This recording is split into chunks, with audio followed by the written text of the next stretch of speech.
What is up, everybody? Elijah here from hoosierpulls. Thank you so much for joining me on the channel. Today's video is going to be a little bit different than what I'm normally used to doing. I actually had a Heritage high number hobby box rip planned for release day, and as you can see, that clearly did not happen. So I kind of wanted to address the pricing situation with Heritage high number and give my insight and 2 cents on this whole situation.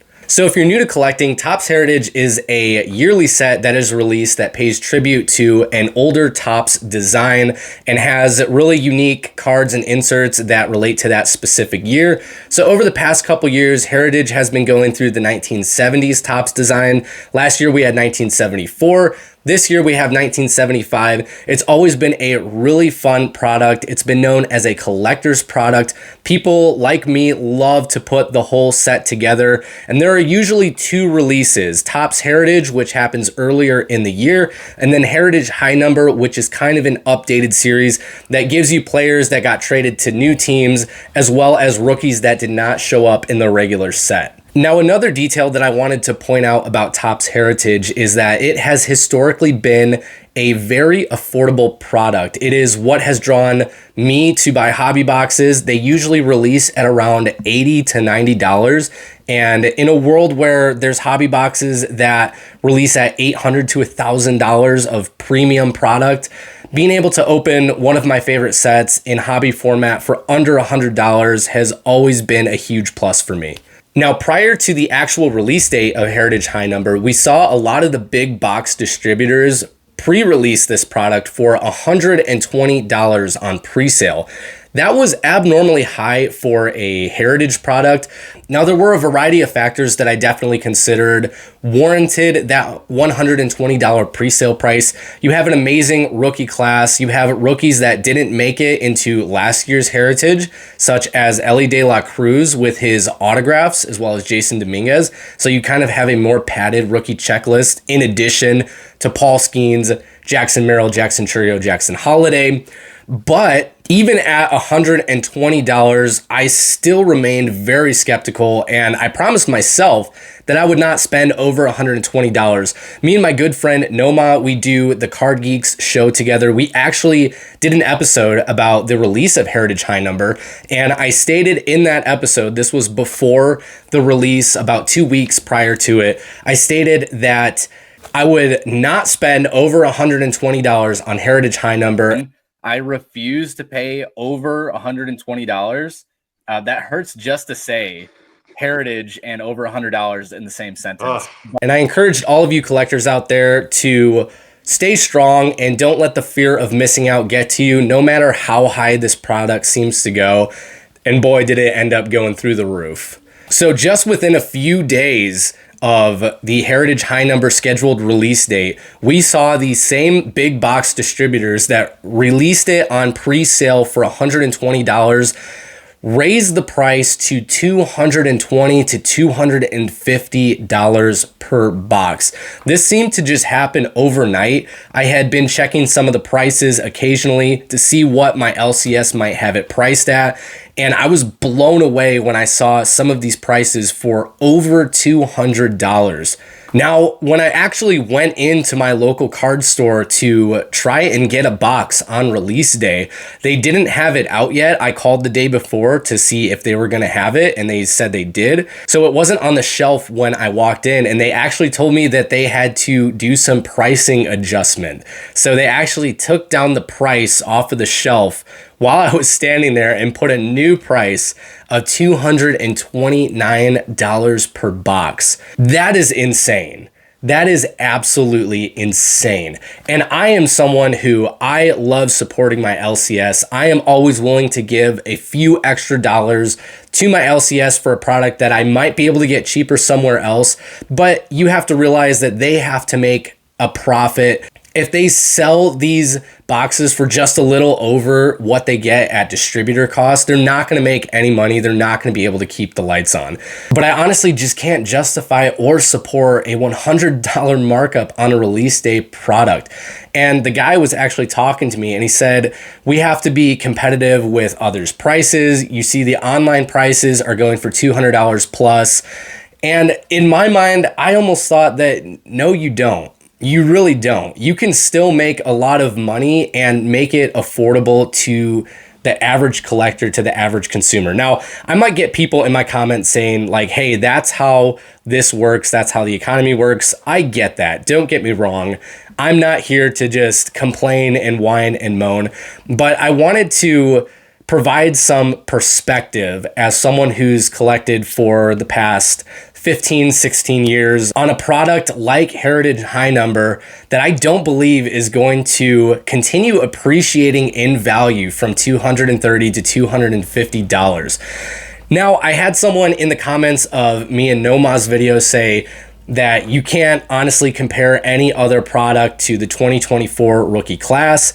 2018 Heritage has an insane rookie class. We have Ohtani, Acuna, and Soto, but even that product took a few years to appreciate. When it came out, it was a different time in the hobby. This was a little bit before the huge sports card boom after the pandemic era, but that product released at a regular price point, and there was still a lot of hype. I specifically remember a lot of people chasing Ohtani, Acuna, and Soto, but that year's Heritage still released at a decent price and then appreciated after time, after these rookies went on to have amazing careers. Now, I don't want to argue against the 2024 high number rookie class, but I think that it is way overpriced given how early these guys are in their career.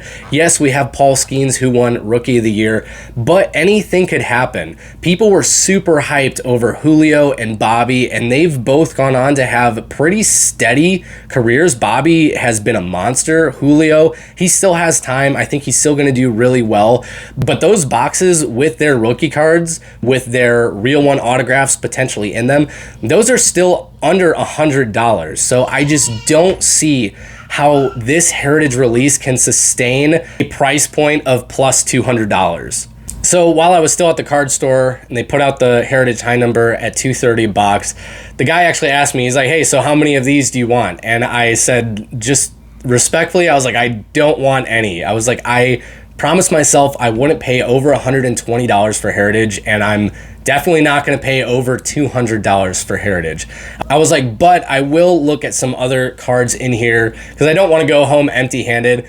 And I found a really cool Topps Tribute Raleigh Fingers on-card auto numbered to 25. And instead of buying a $230 box, I bought a Hall of Fame pitcher autograph numbered to 25. While everyone is chasing Skeens and Heritage, I was able to buy a $20 Hall of Fame pitcher autograph. So that just kind of embodies the state of the hobby that we're in. Now, I also wanted to point out that I have seen a lot of very influential voices in the hobby saying that this product is worth the price tag because it has an amazing rookie class, because it's super short printed.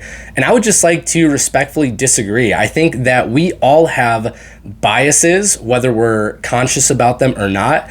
And a lot of these voices telling us to purchase this product at this unbelievable price, they have cases of Heritage High Number made available for them to purchase before we can even attempt to purchase it at our local card store or try to card it on one of the Topps or Fanatics websites on release day. Now, speaking of Topps and Fanatics, Fanatics actually released this product in a submission lottery format. So you had to fill out a little ticket online to enter to possibly be drawn to win the product, and then you pay. They released it at $99.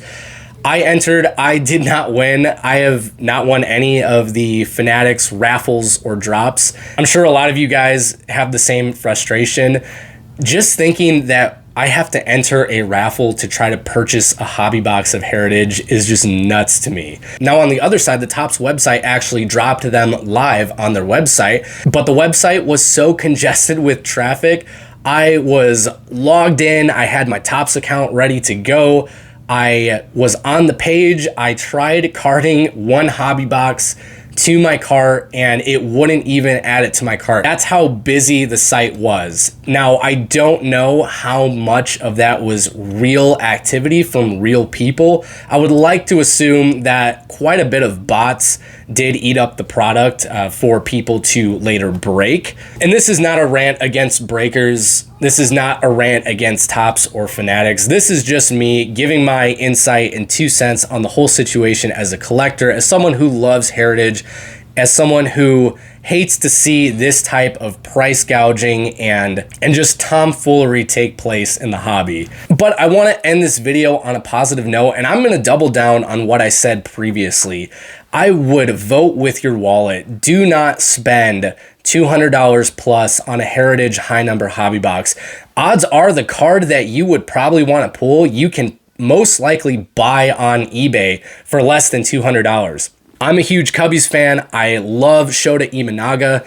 His real one autograph popped up on eBay for $180. Now for me, that would be one of the best cards that I could possibly pull. So when we're looking at this from a financial standpoint, buy singles for right now. Do not buy this sealed product. I truly believe that it has nowhere to go but down. I may be wrong. This product might just keep going up, but as a financially conscious collector, I would just encourage you guys to stand firm, buy singles, don't let the fear of missing out get to you, and don't let people influence you based on their status within the hobby. Now, I really hope this video didn't come across as me just complaining and whining. I really did want to offer some hopefully valuable perspective that can help you guys make better informed decisions on this release and future releases. Also, I just wanted to thank you guys so much for tuning in and listening to me rant, and I just would love to hear your feedback in the comments. I love this community. I love interacting with you guys. Let me know what you guys are thinking. As always, we're going to keep growing, keep making videos, and until next time, we'll see you later.